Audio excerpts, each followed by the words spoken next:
नमस्कार। आइए सुनते हैं जयशंकर प्रसाद जी की लिखी कहानी तानसेन। यह छोटा सा परिवार भी क्या ही सुंदर है। सुहावने आम और जामुन के वृक्ष चारों ओर से इसे घेरे हुए हैं। दूर से देखने में यहाँ केवल एक बड़ा वृक्ष का झुरमुट दिखाई देता है, पर इसका स्वच्छ जल अपने सौंदर्य को ऊंचे ढूंढों में छिपाए हुए है। कठोर हृदय धरणी के वक्ष स्थल में यह छोटा सा करुणा कुंड बड़ी सावधानी से प्रकृति ने छिपा रखा है। संध्या हो चली है। विहंग कुल कोमल कलरव करते हुए अपने अपने नीड़ की ओर लौटने लगे हैं। अंधकार अपना आगमन सूचित कराता हुआ वृक्षों के ऊंचे टहनियों के कोमल किसले को धुंधले रंग का बना रहा है, पर सूर्य की अंतिम किरणें अभी अपना स्थान नहीं छोड़ना चाहती हैं।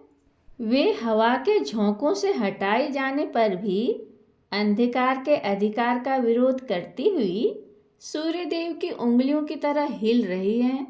संध्या हो गई। कोकिल बोल उठा।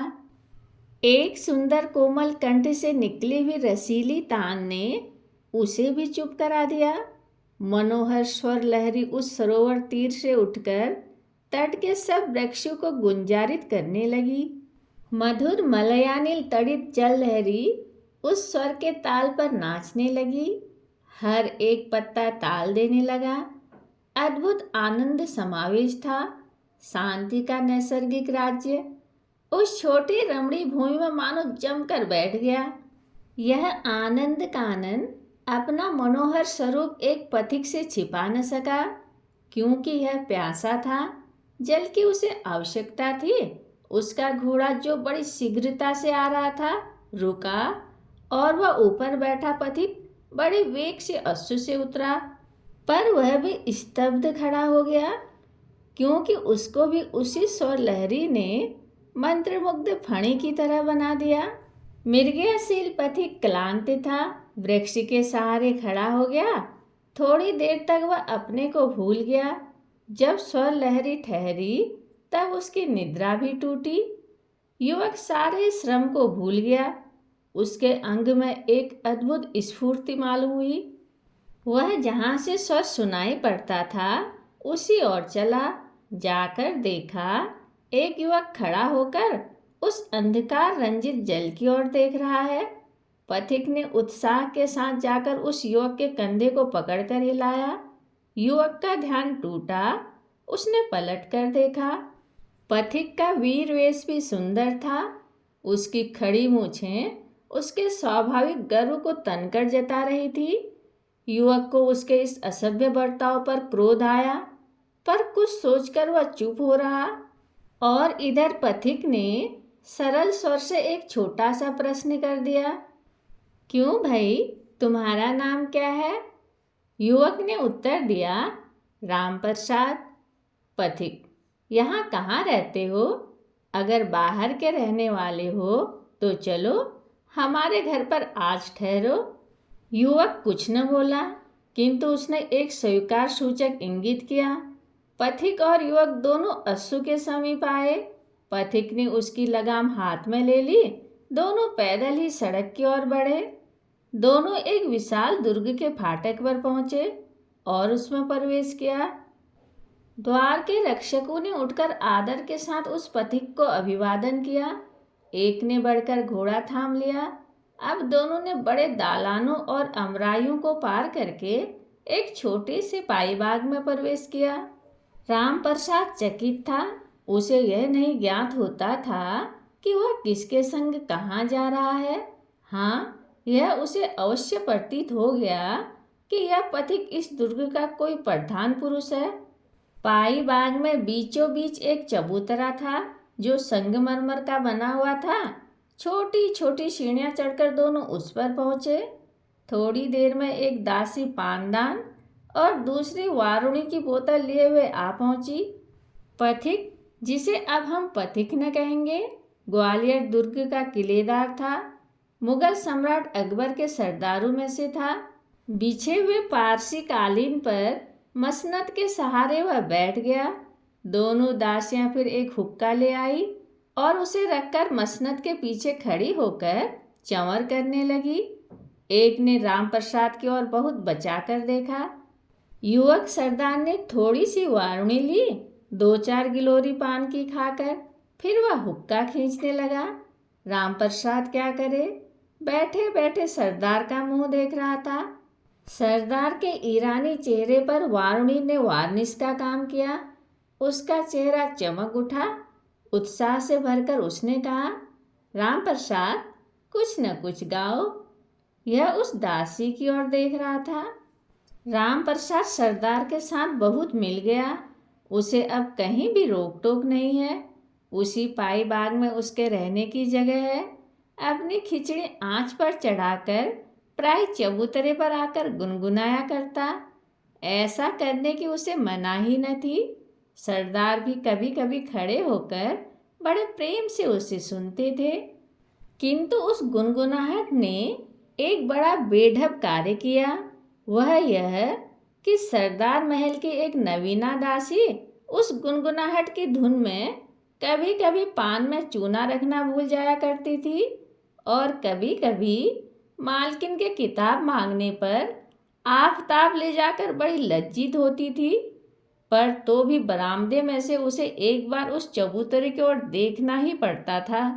राम प्रसाद को कुछ नहीं, वह जंगली जीव था।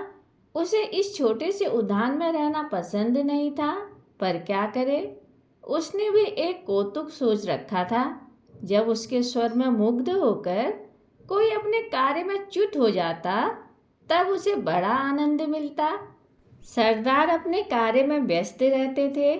उन्हें संध्या को चबूतरे पर बैठकर राम प्रसाद के 2-1 गाने सुनने का नशा हो गया था।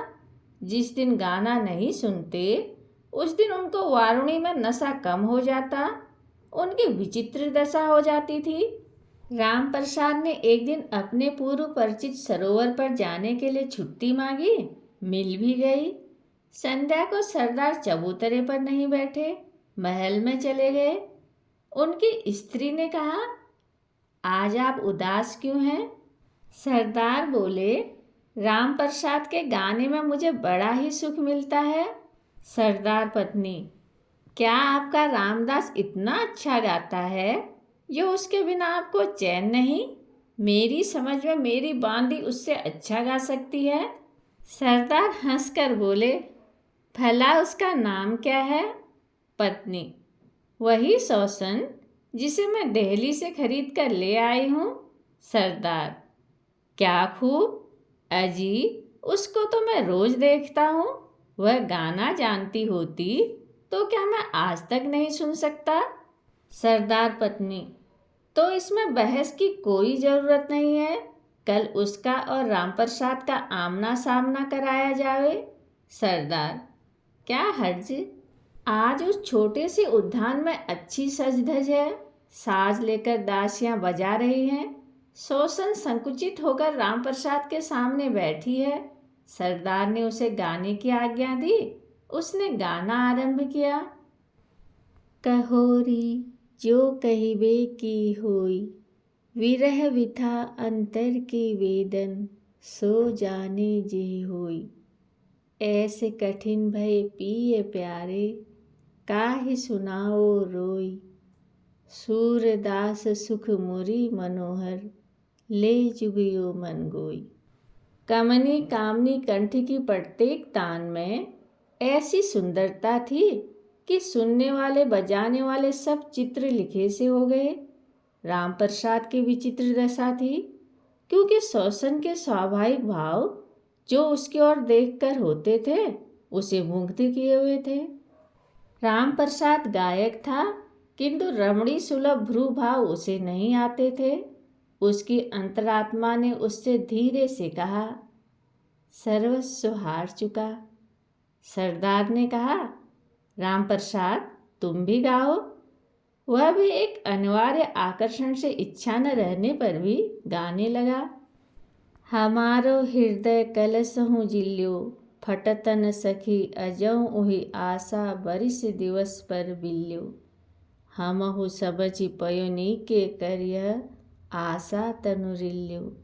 सूर श्याम दासी सुख सोवहु, भयउ उभय मन चिल्यु।